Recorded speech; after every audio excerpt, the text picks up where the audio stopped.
Hey there everyone, and welcome to Novel With Me, the series which takes you on a writing journey from start to finish. Today we are going to be talking about the subplots in your novel.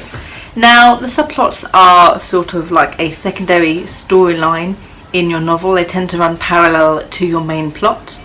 Harry Potter, for example, don't ask me what book it is because I don't like this subplot, but it's the first one I can think of where, you know, he's doing whatever he's doing for Voldemort and he has a romantic subplot with Cho Chang? Yes. Subplot. Yay. There's a lot of romantic subplots in Harry Potter. Subplots can be used in a variety of different ways to add more to your novel. They can be used to deepen the plot. They can be used to flesh out the plot, add more subtle details to your world, your setting. They can help develop characters, add conflict, reinforce the theme, add tension and add backstory. There is an unlimited way that you can use them. So if you think of something that might not work so well for your main plot, use it as a subplot. It's also great subplots if you're an underwriter as well. Help add those extra words in. Think of them as mini arcs within the larger scale of your novel, which can help serve the bigger plot. Adding subplots to your novel is a really easy thing to do. You just think of your characters, think of the situations they're in, think of different ways that your character might be reacting to these certain situations.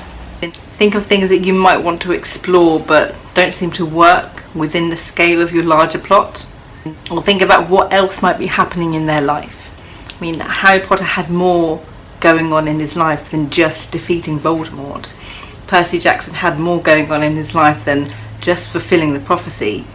You catch my drift. Why do I always use Harry Potter and Percy Jackson as examples? It's because that's the easiest things, and I've read those books. Not recently. Subplots are a fantastic way to involve your secondary characters more in the book rather than just being a tag along for the main character. A way to explore their character arcs is to give them their own mini arc or mini plot, subplot within the actual timeline itself. Something they have to overcome, something they have to do that will add to the story, add to their character, add to your protagonist's character, and it's also a subplot for your novel. The best way to use subplots, in my opinion, is to use them for emotional reactions and consequences. When do you have time within your main plot to deal with all of these emotions, to deal with any, after effects of whatever is happening in the main plot? You can explore them further in your subplot. Perhaps one of your characters was injured and is dealing with the repercussions. Maybe someone died. Obviously someone died, and your characters are trying to work through the grief and the loss. Maybe you do want to stick a romantic subplot in there, or maybe you're dealing with conflict between friends.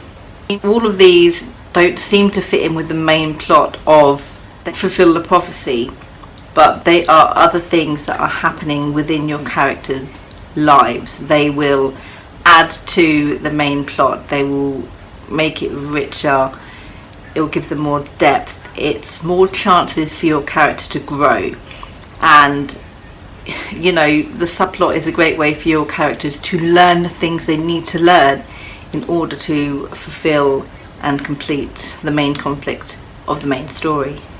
Subplots can also be used for setup, especially if you are creating a series. You can plant seeds of tension, foreshadowing, character arcs, more plot points, and then all of those subplots can converge into the main plot right at the very end, and suddenly everything makes sense. Please remember that your subplot is a subplot. You don't want to pitch an action novel and end up with romance as your main focus. You don't want to pitch an action novel and then spend too much time focusing on a romantic subplot, so much that it feels like the main plot. YA, I am looking at you.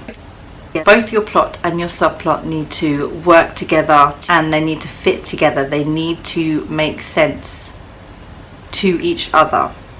You don't want your subplot to feel out of place, and you don't want your subplot to overshadow your main plot, because if it does, you're either focusing on the wrong plot for your novel or you're doing subplots wrong. Does this mean you have even more plot to structure? Yes, it does. You can go ahead and fit your subplot into a plot structure if you want to. Planners, I can see it spinning around in your heads like, yeah, let's do this thing. You don't have to do that. Relief and a sigh of relief from all of those pantsers out there. As long as you make sure you have a vision of the beginning, middle and end of your subplot, because it does need to have a beginning, a middle and end to make sense, just like your main plot does. That's all you really need. And depth and making it fit properly within the plot doesn't have to be in your first draft. It can wait until your revisions. Next week is the final week of novel with me. Gosh, I can't believe it's been so long. And we're going to be talking about how to outline your novel. We're going to be talking about how to outline not just pre-drafting but post-drafting as well. Thank you so much for watching, and I'll see you next week. Good thoughts and happy writing.